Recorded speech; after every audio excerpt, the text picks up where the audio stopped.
11th class आप fungi जगत के बारे में पढ़ रहे थे, किंगडम फंगी, जिसमें आप 2 वर्ग के बारे में पढ़ चुके थे।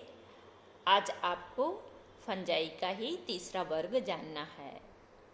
ये है बेसिडियोमाइसीटीज, ये तीसरा है।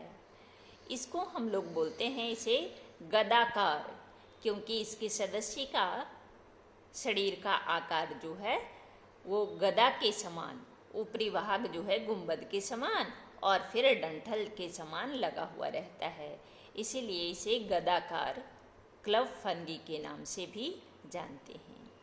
और इस वर्ग में मशरूम आता है। मशरूम को ना आप देखे होंगे, मशरूम को सब्जी के रूप में लोग खाते भी हैं, खेत में उगाते भी हैं, और आपके आसपास में ना गोबर में ये आपको उगा हुआ भी आपको मिलता होगा, दिखाई दिया हुआ होगा। एक डंठल और ऊपर से ना छाते के समान छत्रक जैसी संरचना उससे लगी हुई। और दूसरा है ब्रेक्ट फंगी, पफ बॉल, ये सब इसी वर्ग में आता है। इसी वर्ग में इन सबों को सम्मिलित किया गया है।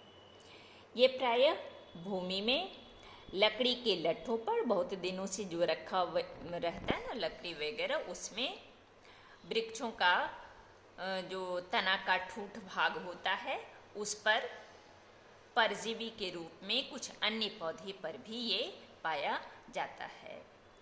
अंतःपरजीवी में जैसे गेहूं में देखा गया है गेरुआ रोग, ये रस्ट डिजीज है ना, ये पिक्सिनिया है।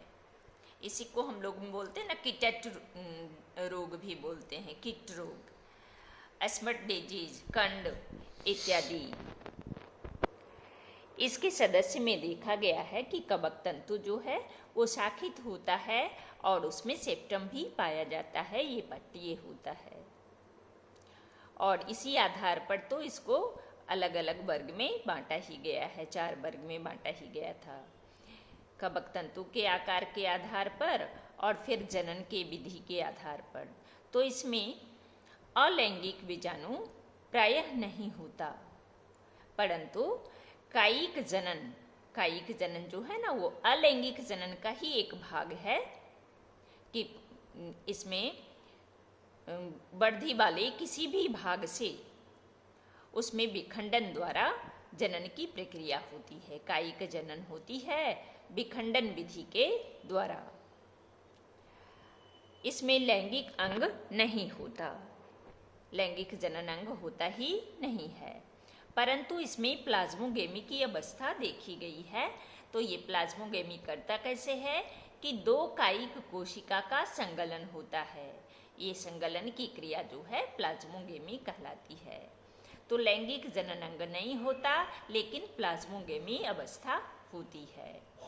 लैंगिक जनन द्वारा केंद्रक युग्मकी का निर्माण होता है, और ये जो है केंद्रक युग्मकी जो है ये कवक तंतु का निर्माण करता है, और इसी कवक तंतु से बेसिडियम का निर्माण होता है। बेसिडियम में केंद्रक संलयन की क्रिया होती है। ये केंद्रक संलयन की क्रिया न कहलाता है कैरियोगेमी, और उसमें अर्धसूत्री विभाजन होता है, मियोसिस विभाजन, जिसके फलस्वरूप 4 बेसिडियम स्पोर का निर्माण होता है। और ये बेसिडियम पर ही बहिर्जात यानी बाहर से उत्पन्न होता है। बेसिडियम जो है वह उसकी शरीर की जो रचना है ना फलनकाय, उसी से लगा रहता है, और इसको बेसिडियोकार्प कहा जाता है। इसका एग्जाम्पल है, सबसे मशहूर एग्जाम्पल है एग्रिकस, जिसको हम लोग मशरूम कहते हैं। पिक्सिनिया हुआ, इसको बहुत सारे नाम से इसको जानते हैं। गेरुआ रोग उत्पन्न करता है, गेरुआ रोग को ही रस्ट डिजीज भी कहते हैं। इसको किट फंगस के नाम से भी जानते हैं। अस्टिलेगो, यही है कंड डिजीज उत्पन्न करने वाला फंगी। तो ये आया आपका बेसिडियोमाइसीटीज में। इसके बाद चौथा नंबर सबसे लास्ट है ड्यूटेडोमाइसीटीज। इसको हम लोग बोलते हैं ना, ये अपूर्ण कवक है। इसे फंजाई इम्परफेक्टी भी कहा जाता है। इम्परफेक्टी हुआ अपूर्ण, क्योंकि इसमें केवल अलैंगिक या कायिक प्रवस्था ही होती है। इसमें लैंगिक जनन का पूर्ण रूपेण अभाव होता है, नहीं होता। और अलैंगिक जनन होता है कोनिडिया के द्वारा, और इसका कवक तंतु शाखित होता है। इसमें सेप्टम भी पाया जाता है, पट्टीय होता है। इसके कुछ सदस्य मृतजीवी या परजीवी भी होते हैं, और ज़्यादातर सदस्य देखा गया है कि जो अवशिष्ट पदार्थ है, उस अवशिष्ट पदार्थ में ये अपघटक के रूप में पाया जाता है, जो कि खनिजों के चक्रण में मदद करता है, पुनः चक्रण में मदद करता है। और इसका उदाहरण है अल्टरनेरिया, ट्राइकोडर्मा, कोलिट्रोट्राइकम इत्यादि। ये सब इसका उदाहरण है। अब 11th क्लास आप ठीक ढंग से जहाँ तक आपको पढ़ाए हैं, अच्छी तरह से उसको दोबारा आप रिवीजन कर लेंगे, क्योंकि इसके बाद आपका आएगा प्लांटी किंगडम। तो प्लांटी किंगडम और एनिमेलिया किंगडम, इसका फिर आपको विस्तार से अध्ययन करना है।